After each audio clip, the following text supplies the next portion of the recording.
Hello and welcome. I'm Yasmin Ahmed, lecturer at Dadabhoy Institute of Higher Education. Today, we are going to talk about how to stay safe from typhoid fever. Typhoid causing bacteria multiply in the human intestine and then gets into the bloodstream, causing this disease. How to stay safe? By making sure your drinking water is safe and the person who is serving is not suffering with typhoid, a carrier of the typhoid causing bacteria. We are really honored today to have Professor Dr. Shahana Uruj Kazmi, expert microbiologist, who will talk more about typhoid fever. Thank you very much for giving me a chance to talk about a serious infection like typhoid fever.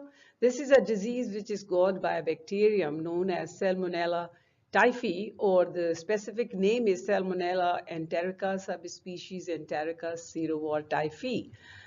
There are some less common species of this genus Salmonella, Salmonella paratyphi A, B, and C, which can also cause similar disease.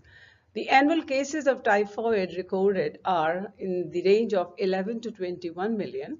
However, there have been more than 128,000 to 161,000 deaths due to this serious disease, typhoid fever.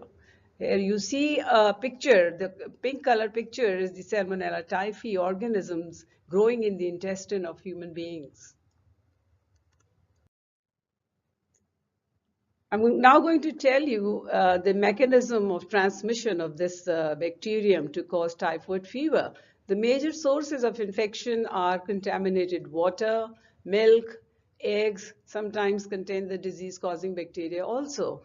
In the urban areas, we have food handlers who can transmit the disease. Juices, ice creams, vegetables, infected vegetables can also be involved in transmission of this infection.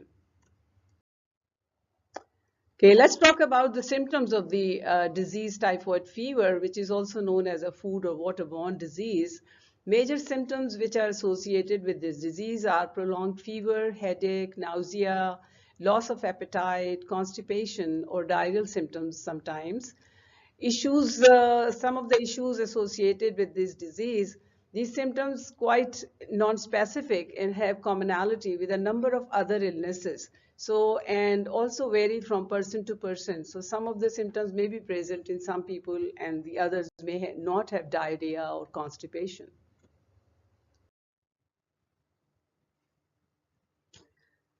As already discussed about the disease, there are some overlapping symptoms of this disease, so diagnosis is a big problem. But without diagnosis, we cannot do any treatment. So there are several other diseases with which the symptoms do match.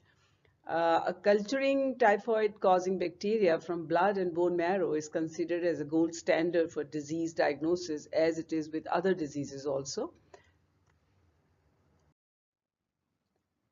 It's important to confirm the diagnosis of typhoid fever. You can culture the bacteria from the blood, but since there are very few bacterial organisms present in the blood, you need to take a higher volume of blood samples from children and adults. From children, we usually take 2 to 5 ml. From adults, we need at least 10 to 15 ml. Lack of appropriate diagnostic laboratories in several parts of the world is one of the causes for not getting quick diagnosis of the disease, as it is people suffer from the disease then. How can we stay safe from typhoid fever? It's possible if there is proper availability of safe drinking water, good sanitary conditions, health education about waterborne diseases, food handlers checkup and their training including vaccination, water supplies, filtration and chlorination can help us in avoiding the typhoid fever. There are several options for the treatment of waterborne typhoid fever. You can use antibiotics.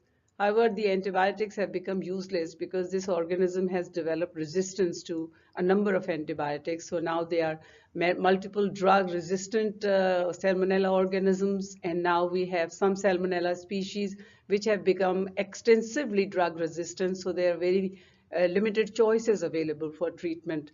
So there are several complications of this disease. And one of them is prolonged hospital admissions, chronic carrier that can transmit disease to their loved ones, including in the community. So in order to avoid, we need to have the proper diagnosis and then proper treatment with the effective antibiotics. We can control typhoid fever by using proper vaccination. There are a number of vaccines available, but 3 of them have been recommended. And these are typhoid conjugate vaccine, which is also known as TCV, unconjugated VI polysaccharide vaccines, live attenuated TY21A vaccine. Typhoid vaccines provide good protection for up to about 5 years. Future research programs of different countries facing high incidence of waterborne typhoid issue, they're using tools and technologies for identification of population who are at high risk of acquiring such disease. They're treating the carriers and food handlers properly, carrying out vaccination of people working in the food industries. Routine and catch-up vaccination strategies are also adopted. We are really thankful to Professor Dr. Shahana Uruj Kazmi for the valuable contribution she has made to this noble cause. Be a part of the DIHE personalized educational program on safe water. As a learner, as a contributor, or as an advisor, do it for your community. This video is brought to you by Dadabhoy Institute of Higher Education through scienceliteracy.net and is available on Biomed Global, a YouTube channel.